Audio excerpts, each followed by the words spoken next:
Today's topic is the Enneagram, and our guest is Barry Ahern. Barry, how are things? Things are very fine. Thanks for having me.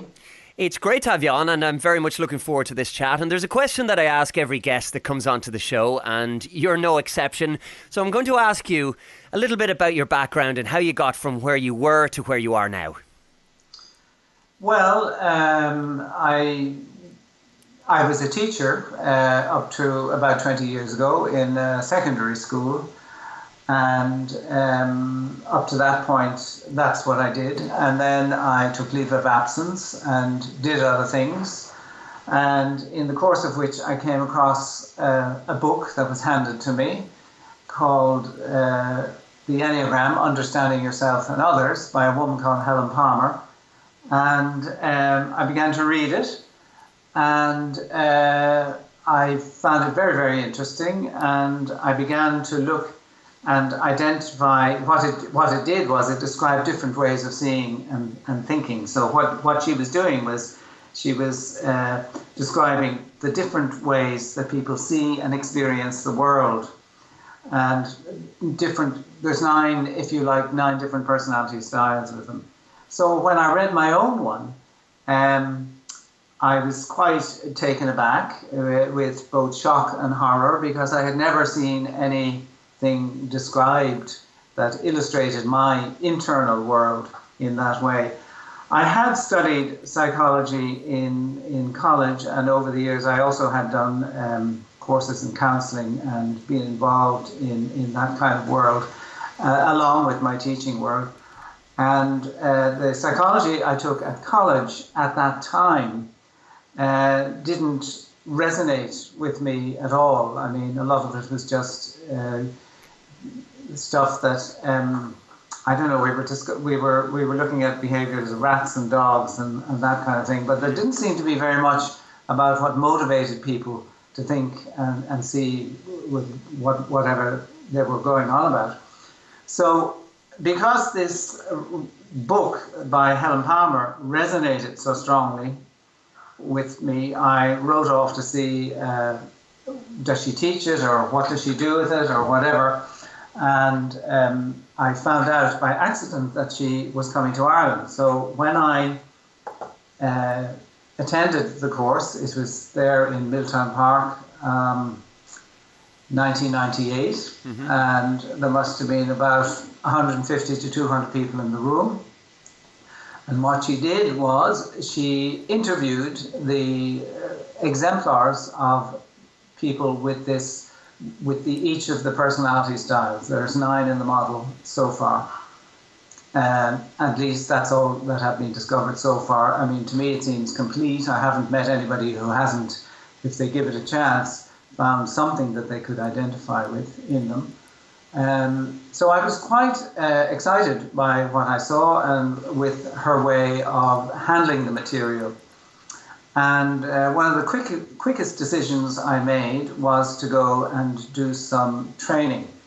And the training I wanted to do was just for my own experience. I didn't intend at all staying with the material or working with it or whatever. But as time went on, I finished and graduated from a professional training program that they were running in the States, that's still running. And I just got involved with working with it, and it became one of my passions. So that's where I'm coming from with it. Well, it's been a very interesting journey. We were speaking off air, and quite a journey for you. And let's delve in then to exactly what the Enneagram is and what it's all about. I mean, you've briefly touched on it, 9 kind of personality types.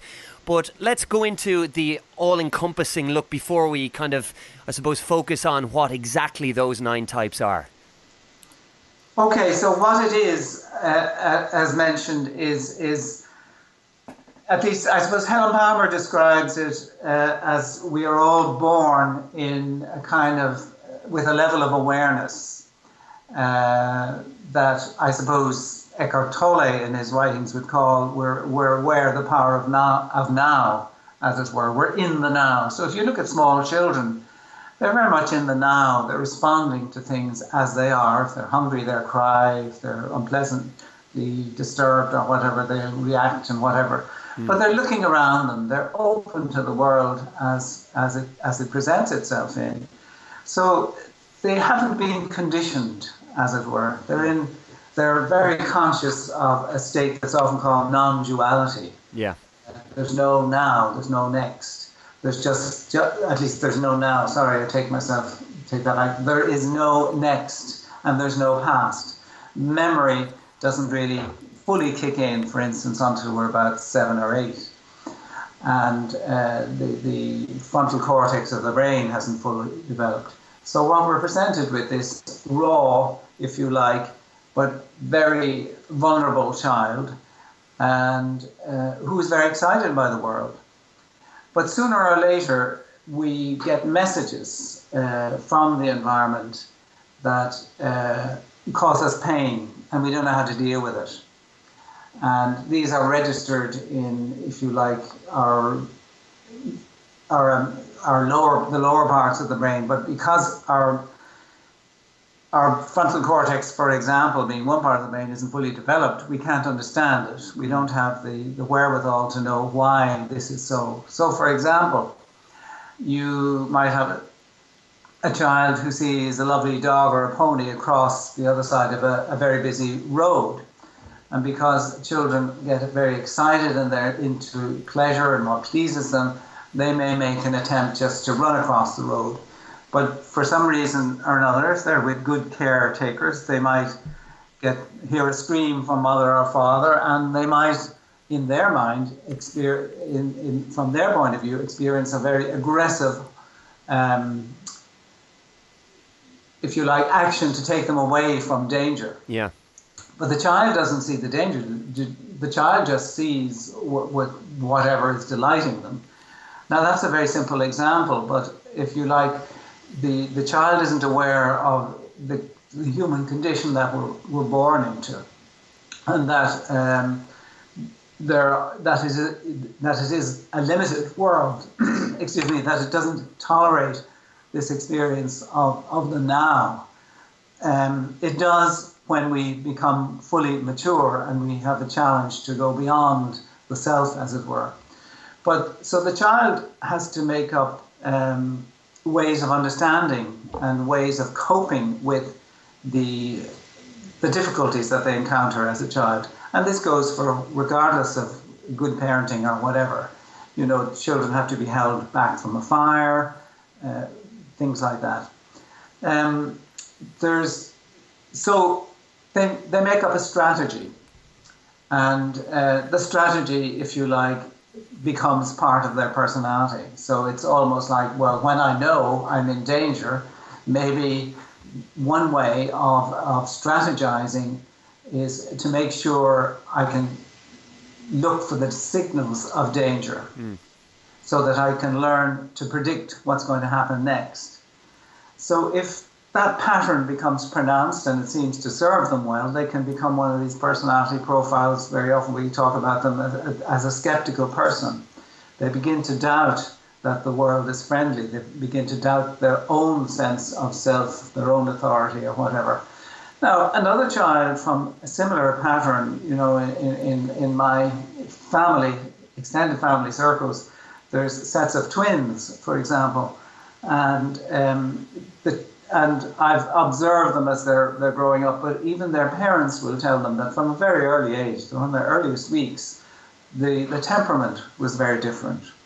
So children obviously had this capacity to respond to the environment in their own particular way. It's like, remember somebody saying, well, some of us are born as apples, some of us are peaches, some of us are pears, but we're all fruit and we're all necessary and we're all pleasurable, but temperament to a certain extent is like that. So that this strategy that we adopt becomes a particular pattern of thinking, feeling and behaving. Now, you could, for instance, say in a set of twins, you could have, by accident, they got locked in a cupboard, and one child might adopt a take, well, oh, my parents have cast me aside, it's you know, I'm not being seen anymore. while another child might adopt this pattern of the world is a very dangerous place, it's not safe. And that goes back to our highly skeptical person. So how these come about, science is still out on it, whether it's nature and nurture. Most likely, to me, but I've no scientific foundation, it's a combination of both. That we come in with a particular nature, and then depending on our environment, we adopt a particular pattern of behavior. So in a sense, it could be the case that we have some kind of genetic disposition to a particular stimulants, and then depending on society and our exposure to the environment, we either pick them up in a particular way or not. Is that kind of where you're coming from on it? It could be something like that, but that's not, to me, it's not scientific, and it's not something I would say this is so. Yeah. I think there's a man, I might refer to his work, an interpersonal neurobiologist called Dan Siegel. Mm-hmm. He's written a book called The Mindful Brain, which is very popular, but you would need to have a little bit of understanding of physiology and neurology to read it. Some people tackle it, but he has written a book recently called Mind Sight, which illustrates much more, much easier the talk on the brain. And so he's questioning the whole thing of genetics and nature and nurture and that. But again, it's a work in progress. Yep. He has lots of talks on YouTube. Dan Siegel is his name, and he's worth it. But he's also studied the Enneagram. He's also had a look at the Enneagram, and what he's come up with has been very interesting too. So the history of it is, it's really, the books have only been published in the last 30 odd years, because before that it was an oral tradition. Nobody knows exactly where it's come from. Some people say it could be 2,000 to 4,000 years old. But I think, in the early Christian times, there was, for instance, there was a fellow going down around Evagrius of Pontus, and he was interviewing nuns and priests who were contemplatives, and he was asking them that when you're in a place of prayer, what's the barrier between you and spiritual experience? And he interviewed these people. And he documented it. The material is still around, and what they're illustrating is literally these patterns of behavior. So somebody, again, in prayer may be experiencing this doubtful mind. Oh, I'm questioning myself, I'm questioning my belief, I get scared, I get angry, and these patterns are illustrated there. But if you switch right into the modern era, and you look at basically what human psychology is talking about and studying, they're looking at what are the barriers that stand between myself and good human relations with others. And so, if you like, what this monk, if you like, discovered was exactly the same as psychologists are discovering. That the barriers that he discovered are basically the same, whether it's you're thinking in terms of spiritual experience or you're thinking about good human relationships, that they're essentially the same. So, so it has been there somehow throughout the ages.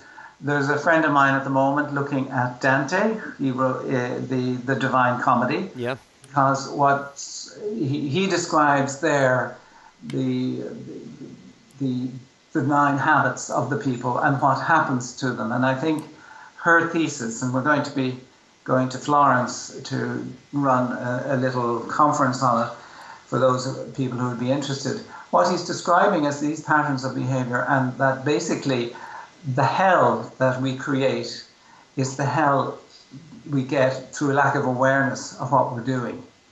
So if you like, the Enneagram in a sense is a tool for allowing people to discover a greater self, a greater level of emotional intelligence or a greater sense of awareness. and so that people can make more conscious decisions around what they're doing rather than be doing it from a kind of a conditioned self, a self that's kind of learned. Yeah. So I suppose it's around this territory that the Enneagram deals with. You've mentioned that there are 9 types or traits that are identified, and we will go into a little bit of depth on each of those. But just to jump forward a little bit, Barry, if somebody has identified that they are a particular type, or if there's a crossover between different types, what can they then do with this information or this awareness and knowledge? Does the Enneagram go into that side of things, or is it just a way of identifying the self and then it's up to you to kind of figure out what to do with it afterwards?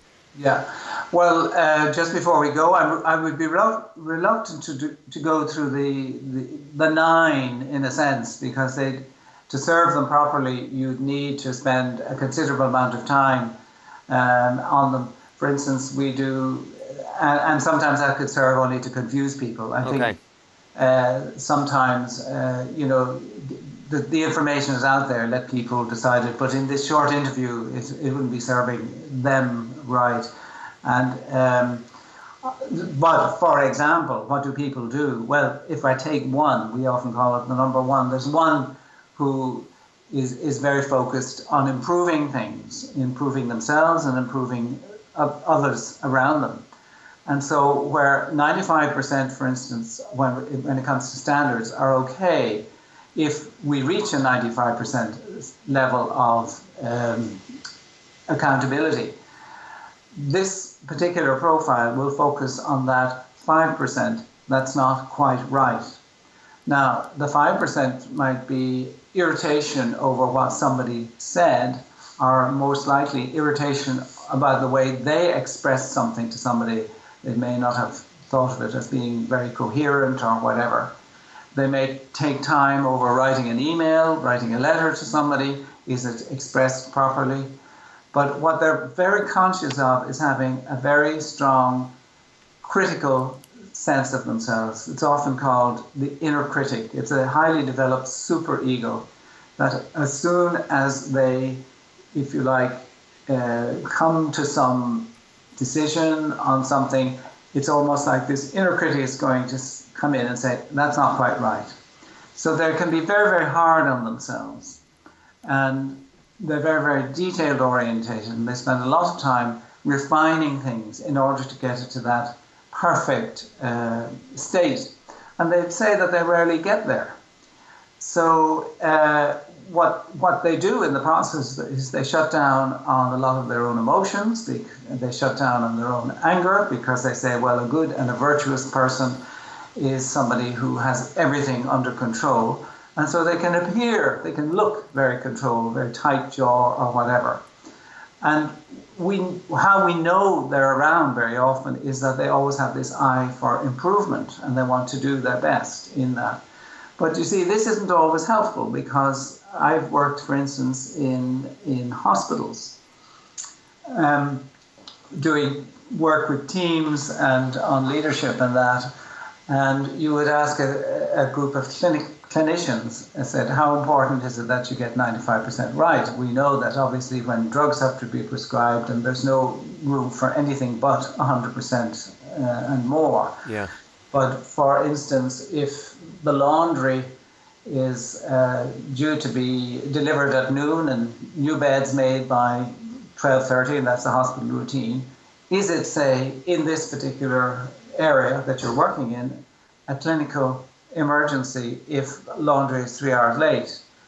And a lot of people, depending on the system, will say, no, we can cope with that. It's not a clinical emergency.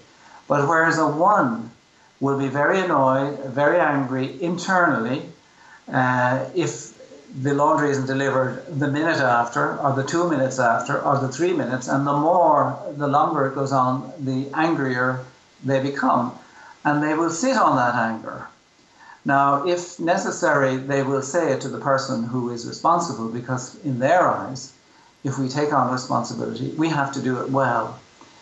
But if they are responsible, they really will be persecuted. It's a very persecutory sense of self inside that they adopt towards themselves if they don't get it right. So what benefit is that?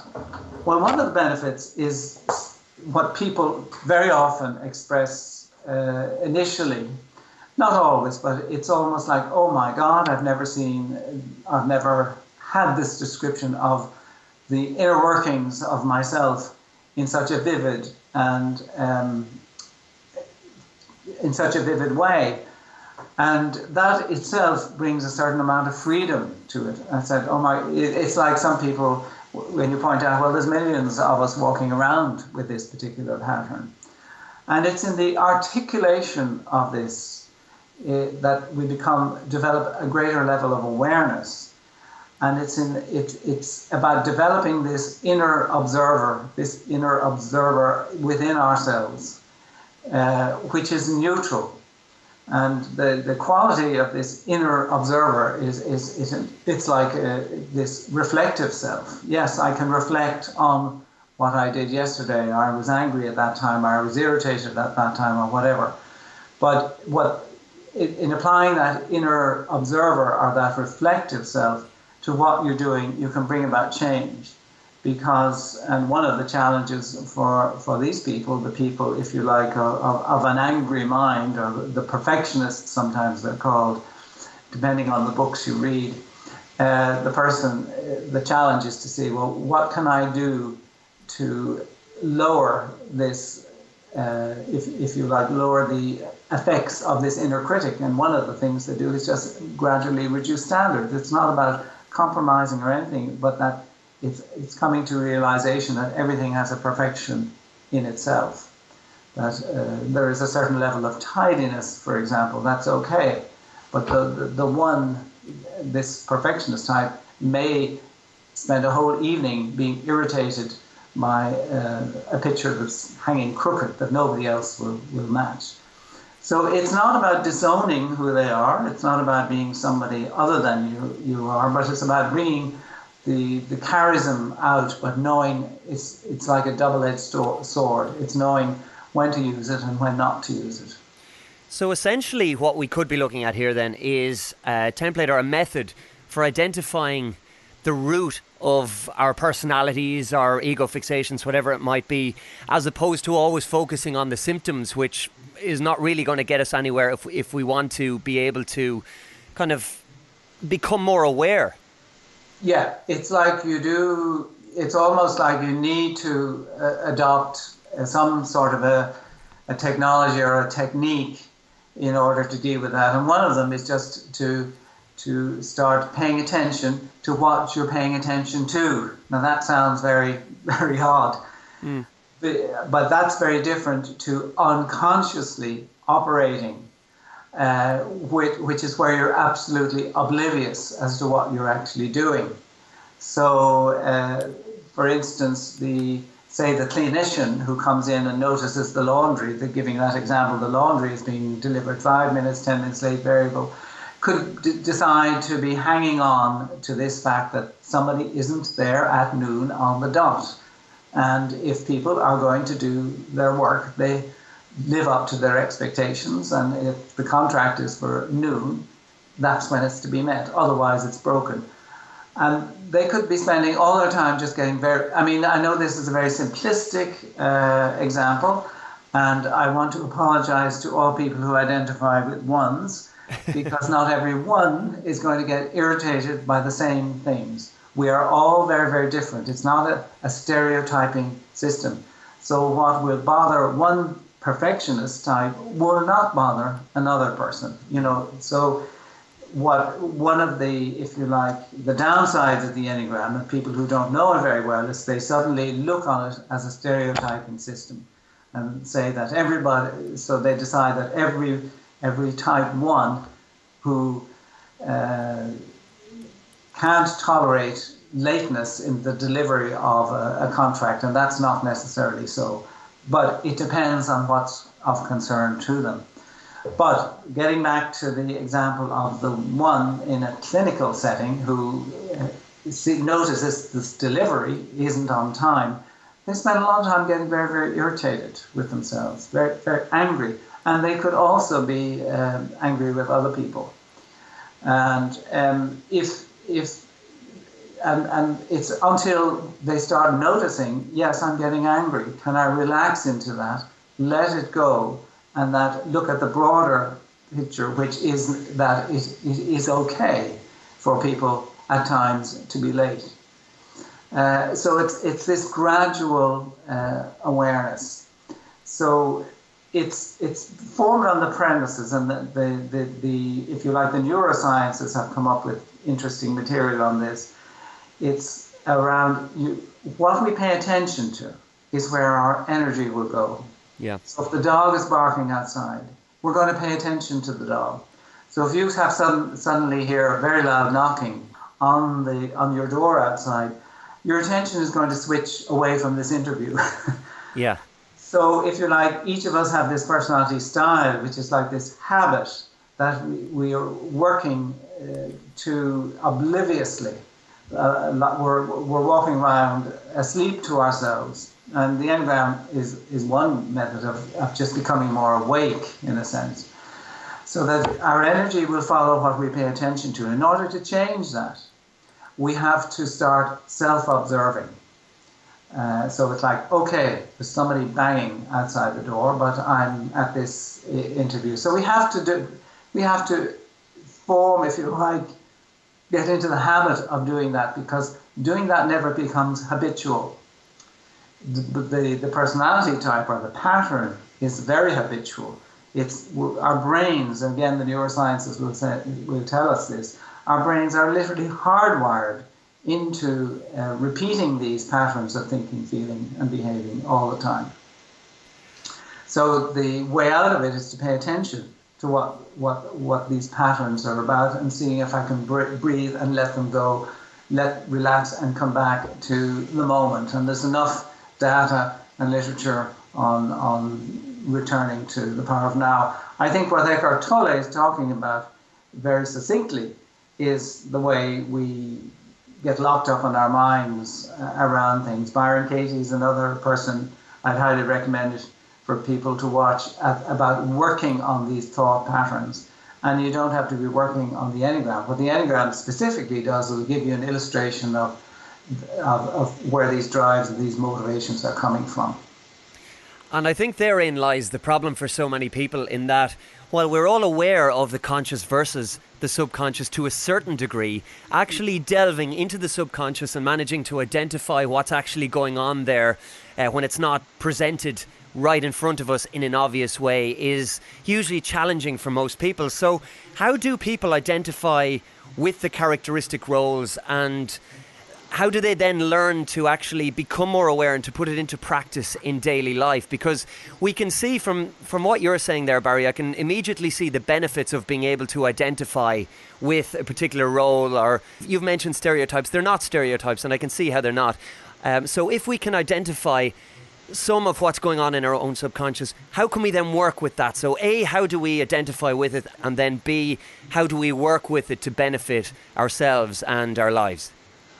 Well, I think, John, it goes back to you have to develop some sort of practice. I mean, for some people, NLP nowadays, for instance, will give plenty of ideas. There are lots of techniques and that around.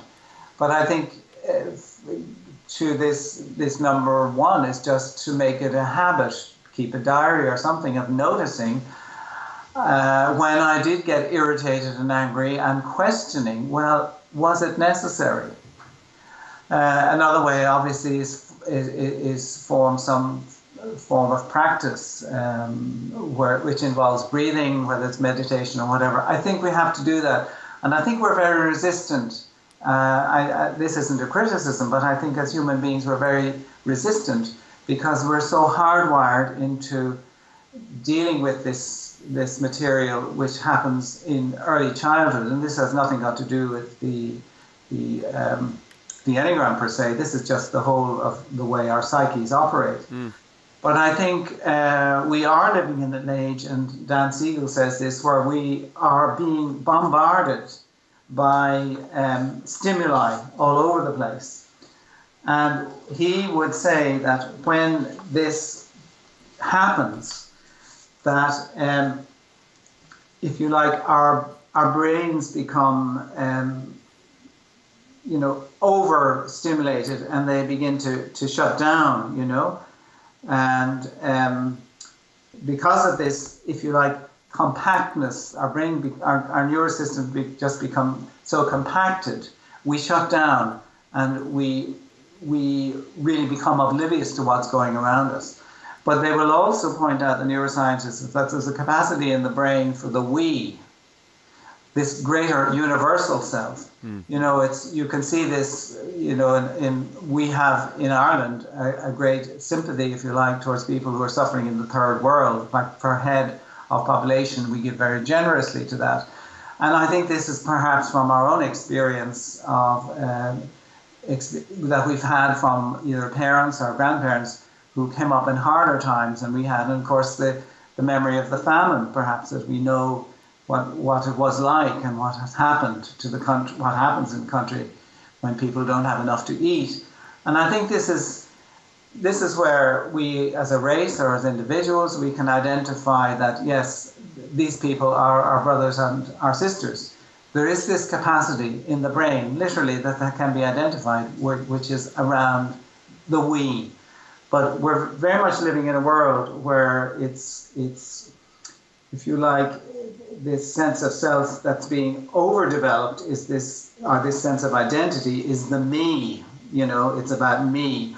And a lot of this is, if you like, from this constant stimulation. We're looking, even the word selfie has crept into modern vocabulary, which is all about myself in the context of whoever's around me. But it's interesting that the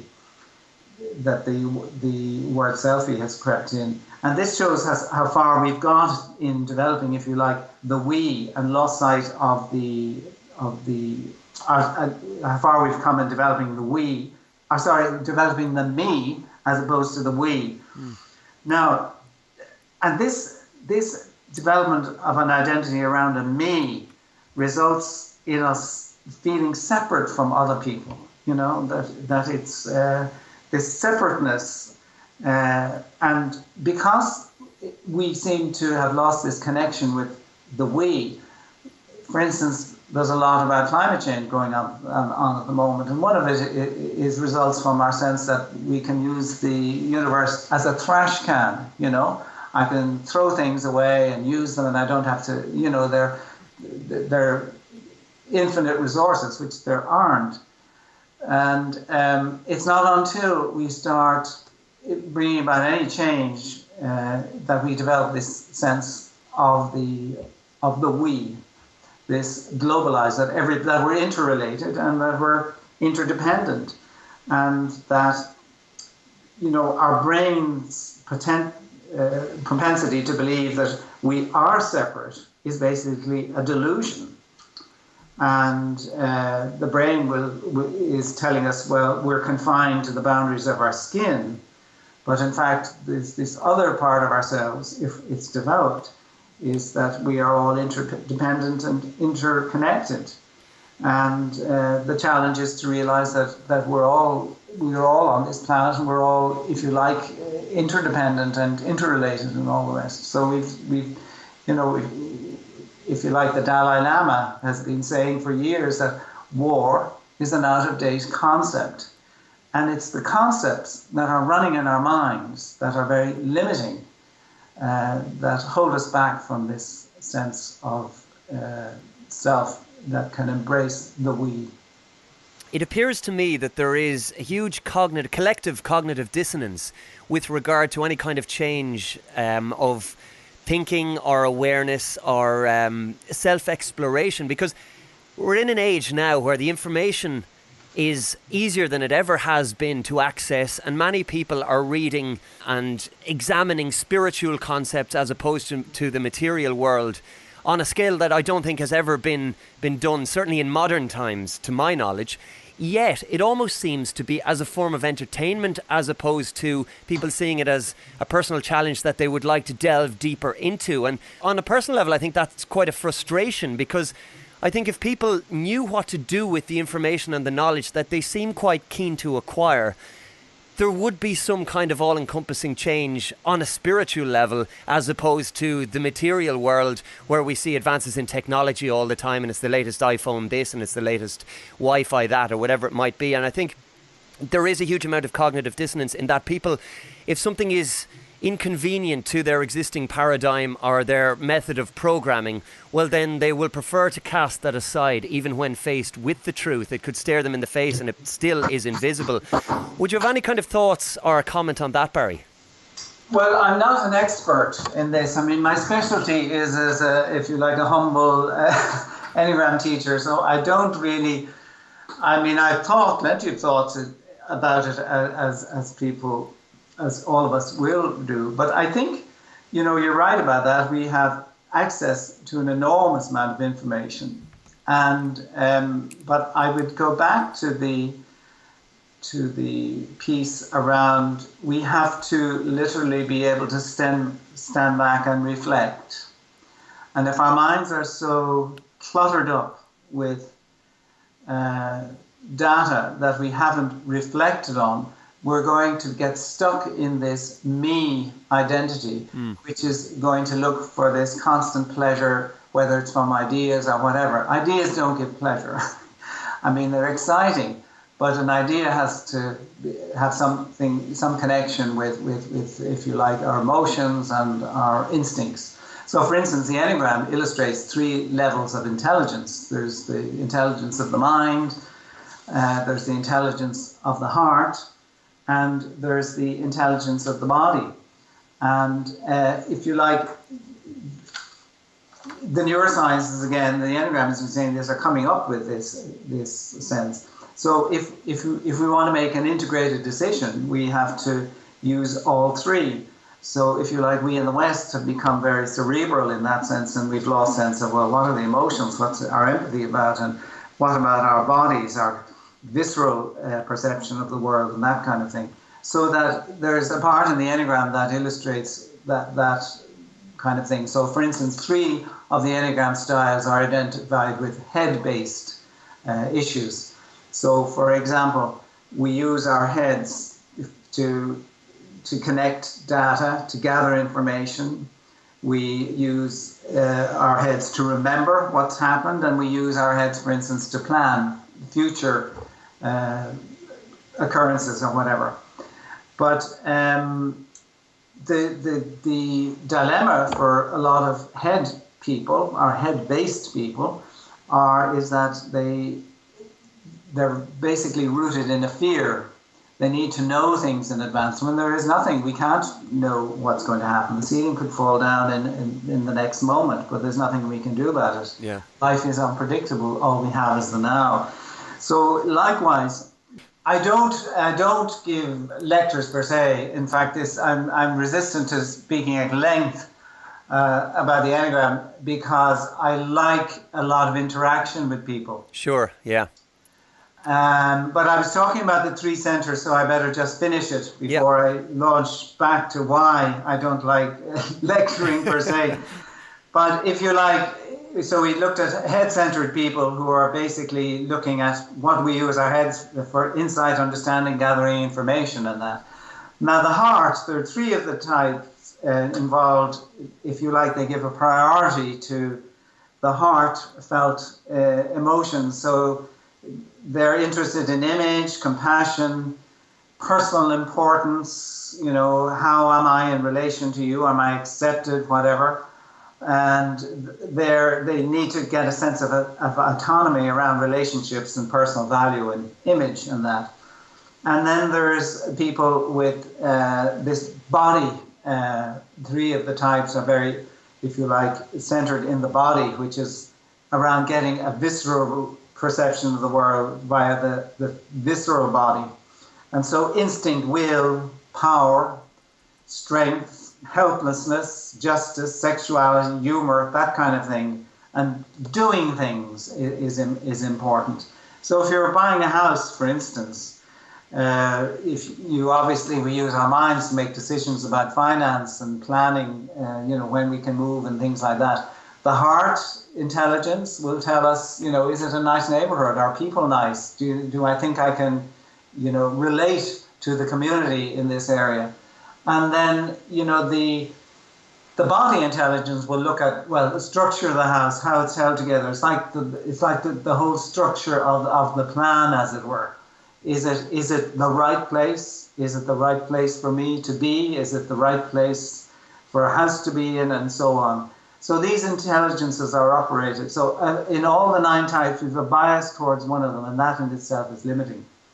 So if you like, we have a huge bias. We were talking earlier a minute ago around all the information we're being flooded with at the moment, and we're using our minds in order to sort it out.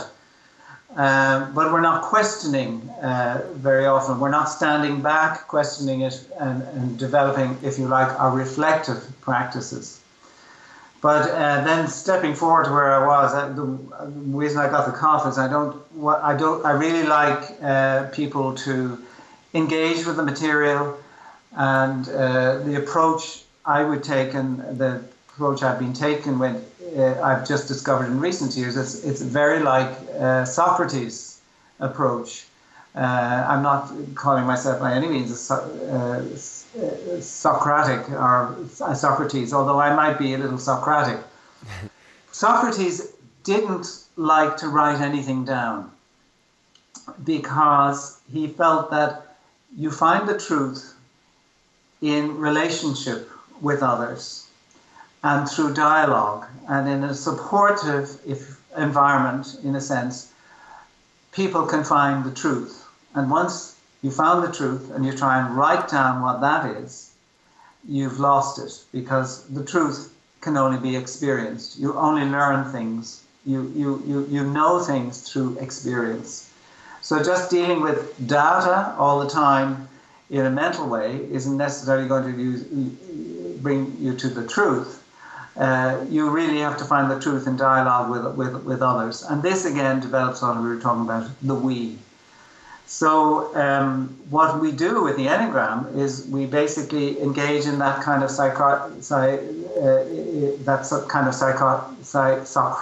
dialogue. So for instance, if somebody identifies with a particular type, one of the, that they suddenly notice, gosh, I'm judging myself all the time, constantly, this is going on.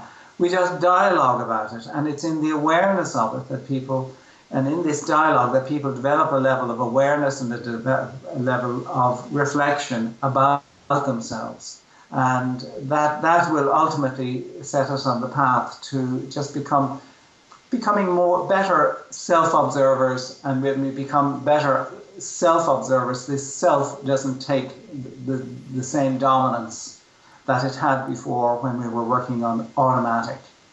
And so that room for the we identity comes in, the we, that we're all belonging to this.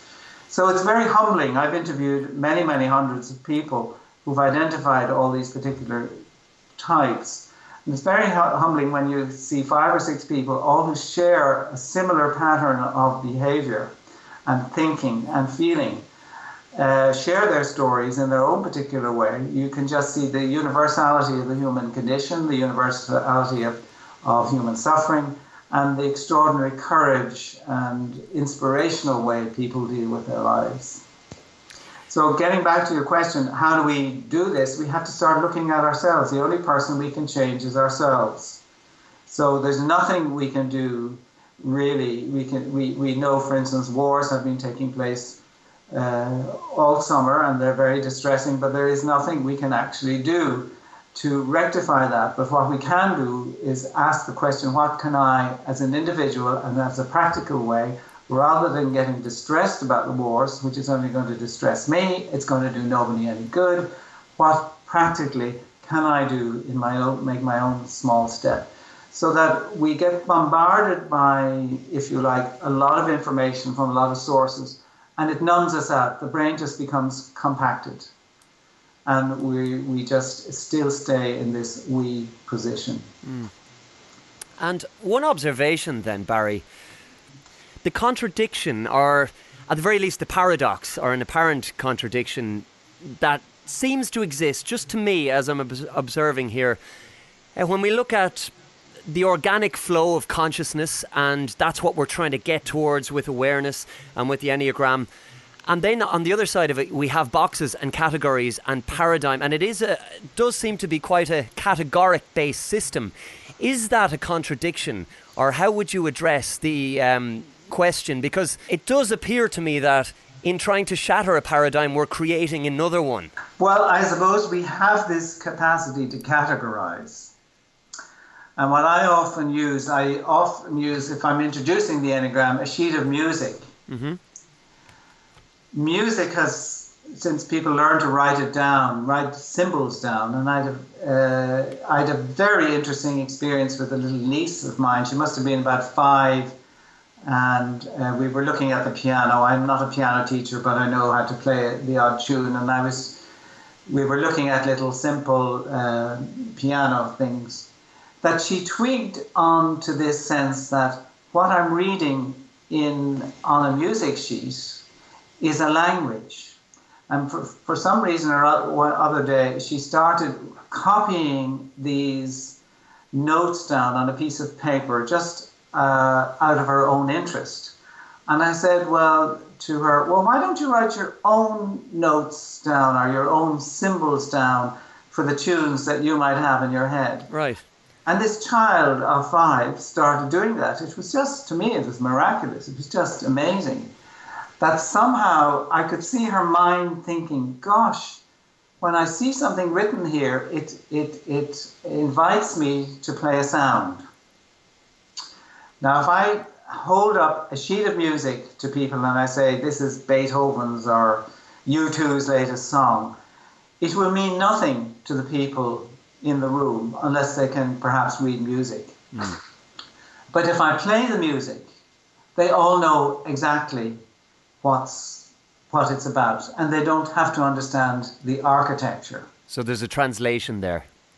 There's an experience. People have an experience of it. So what we seem to do as human beings, we try to symbolize either through language or whatever, or categorize ways in which we can understand the way we go about our lives. So in a sense, the Enneagram is, if you like, universally following this pattern by categorizing particular patterns. But every single person who is a particular type, one of these Enneagram types, is very unique and very different. Nobody is absolutely the same. Like no apple is ever the same as the next one, even though we try in modern sciences to make them, unfortunately, but we know what will happen to that if we try to make everything the same. Yeah. The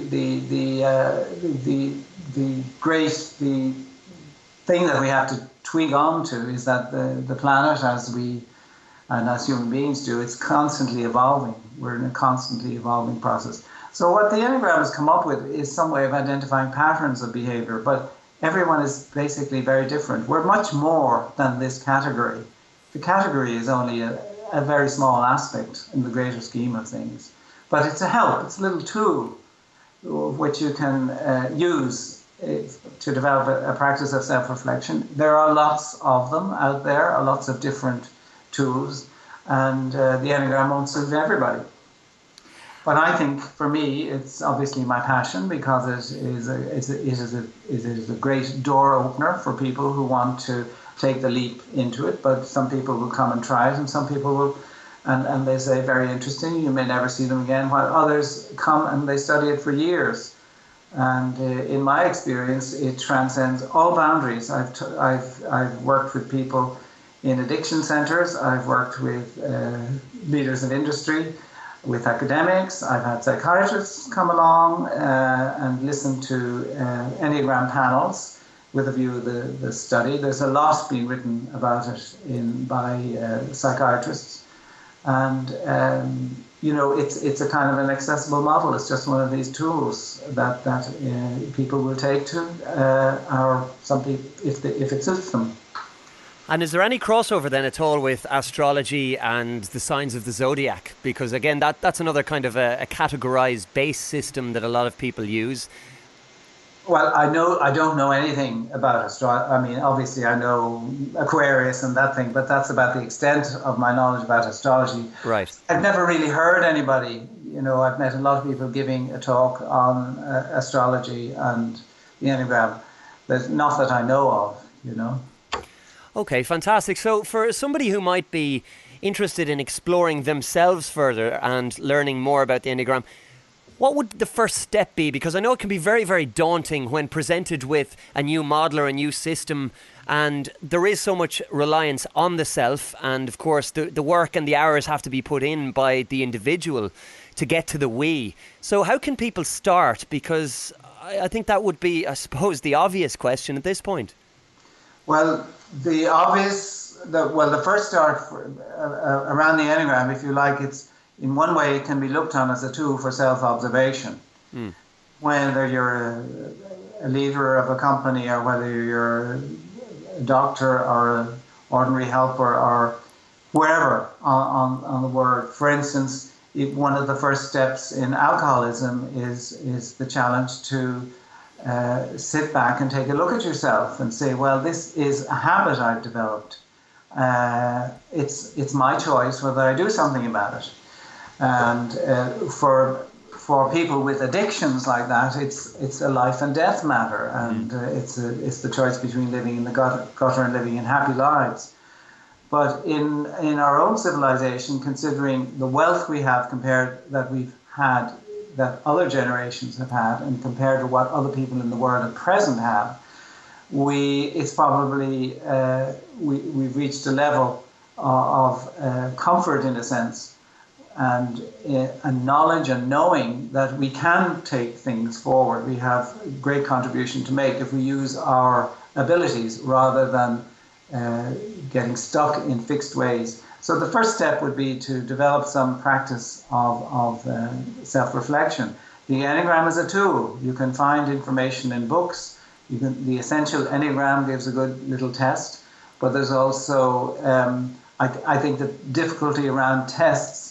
Most tests, if they're worth it, will say that they can only give an indication, that ultimately you have to decide what your own type is. We never come along and say you're A, B, C, D, and I would never encourage people to do that. In fact, it's a no-no. People, you know yourself better than anybody else does.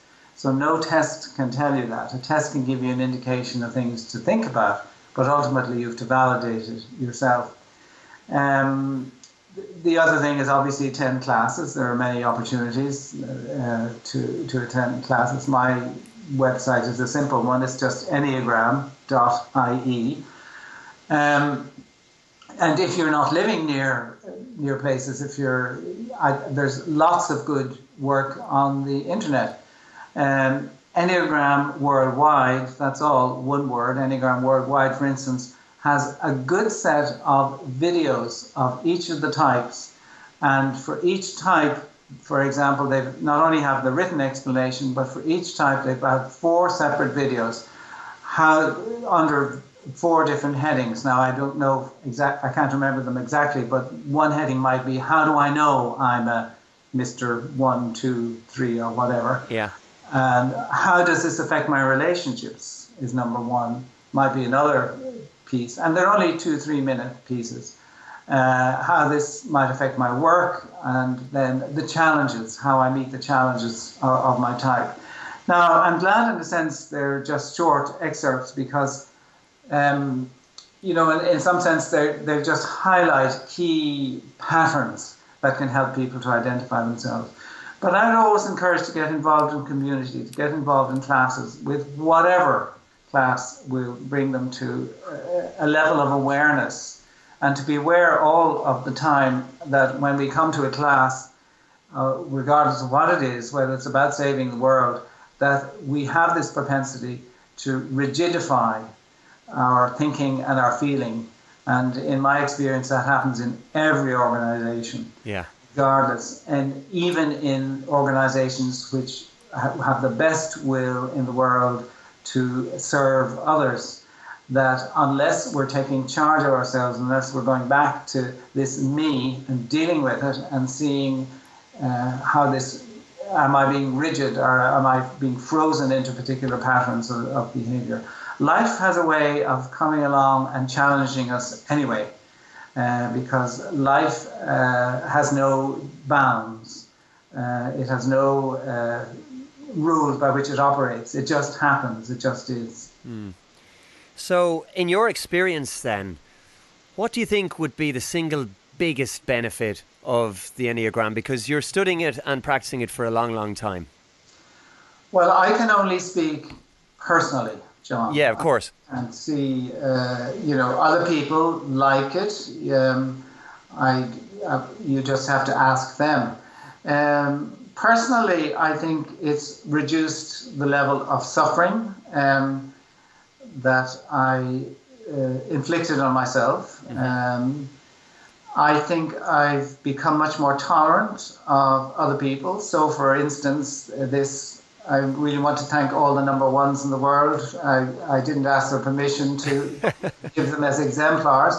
But when I meet a one and I know I see them getting terribly irritated or terribly anxious, I could be just, getting annoyed, which I might have been informally. What is that person making this fuss over having this small little detail right? It's irritating, annoying, and I'm cutting myself off from them.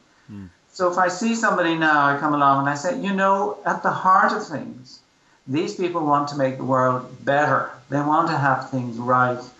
And I can step a little bit closer into their world and, be much more respectful, pay attention to what's important for them and say, well, look, it isn't really the end of the world if things don't arrive at noon, in a sense, that I'm okay with it and things will happen up. And very often the number one will feel relieved to hear something like that. So I would like to think, and I hope it does with others, it allows people to become more tolerant.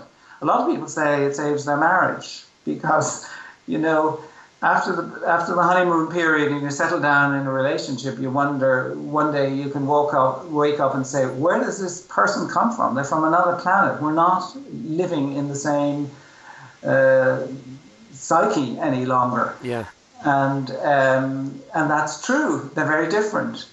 But in my own relationships, I love meeting people, especially family who have identified their type, because I see them as being sources of learning, because they have a different take on things that I don't have. One of my greatest delights is to hear, well, what is your take on this? Because it is a valid take. There's nothing wrong with it. Or how would you approach this?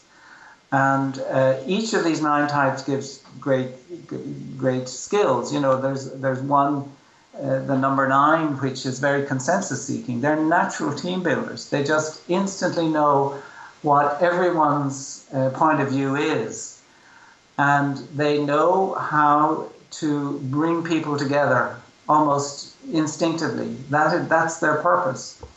But what they do, what their own growth is, they leave themselves out of the picture completely. They completely neglect their own agenda. They're very reference to others. But friends of mine, if there's an area where there is conflict, you have an expertise there and say, look, this is the problem going on here. What kind of a take would you say? Would you have on it? And even the language and the way they express it is so uniquely bound around that search for consensus, for peace and harmony. It's a very valuable lesson for all of us. So each of the 9 Enneagram types, I love talking about this aspect, have such a huge contribution to make. I've got friends who are, if you like, 3s, who are very into success, achieving things, getting things done, completing tasks, high energy, and putting a good image, selling things out there. You just need to go and ask one of your friends, how best do you think, give me a critique on this. How am I coming across? Or what's the best way to complete and do this sort of thing? They're wonderful. They, on the other hand, their particular path of development is to identify how their whole sense of identity has become bound with this doing kind of thing, and to be able to step back and see where is the human being within that area, just feel their feelings, and that they're more than just the doer. They are a person inside. So I think, to me, that's one of the greatest things I've got out of it. It's hugely inspiring for me to see when people are going about their business and how they do it and how much I can learn from other people. Well, it sounds extremely interesting, and one of the key points for me that is very attractive is the fact that it does lead to a greater self-awareness, but it's not necessarily that you're being given all the answers. It's not a magic wand that you can wave. You have to do the work yourself, and I think it's only through experience that we can really learn. It's all very well being told something, but quite often it's in one ear and out the other. Whereas if we're kind of encouraged or even forced at times to experience things ourselves, that's when the real learning comes. And I think having looked in a bit of depth over the last couple of weeks at what the Enneagram is and how people go about exercising the lessons that they learn from it, I think that's the most attractive thing for me. And again, that might be something that terrifies a lot of people, because a lot of people are looking in today's consumer society where so much is disposable and everything is immediate. I think a lot of people are conditioned to go back to the paradigms we were speaking about earlier, to being able to just, I don't know, click on maybe a PayPal link online and getting all the answers. But it doesn't work that way when it comes to self-exploration, in my experience. And I think that's one of the really attractive things for me, certainly. So I must say, I think there's a huge amount that people can potentially gain, and I'm looking forward to potentially exploring the Enneagram much further in my own life. So thank you for the insights that you've given us today, Barry. Is there anything you would like to surmise with, or can you give us information on how people can look at some of the courses that are provided and the website addresses and that kind of thing as well? Yeah, well, just my own website. I usually give a course twice a year, in the autumn and in the spring. Most of the work I do is with either advanced students or with groups of various kinds, whether they're companies or whatever. So that website is just enneagram.ie, enneagram.ie. The website hopefully will be revamped in the next few months. It's an old website. Enneagram Worldwide gives excellent videos. Enneagramworldwide.com gives these excellent videos, 4 videos on each type, and also explanations of the type. But I think when you mentioned it's not about forcing people, education, I suppose, means comes from the Latin, which means draw out what is already there. That we have all this information in ourselves. And going back to what Socrates used to say, he said, you find the truth when people are held and supported, and that there's no right or wrong about this, that we are just human beings, and we do get scared, we do get angry, we do get frightened, but that's part of what it is to be human. But what we as human beings can do for each other is to be able to hold and support others when they are in those states. And it is in that state that we grow and develop as human beings, you know. I have the power, you have the power, we have the power. Barry Ahern, it's been an absolute pleasure. Thank you for joining me on Alchemy Radio. Yeah, and don't forget, we do have the power. So if we don't like something, we have to be the start of the change we want to see happening in the world. Fine words to finish on. Barry, thanks a million. Thanks a million, John. Alchemy Radio. Alchemy Radio.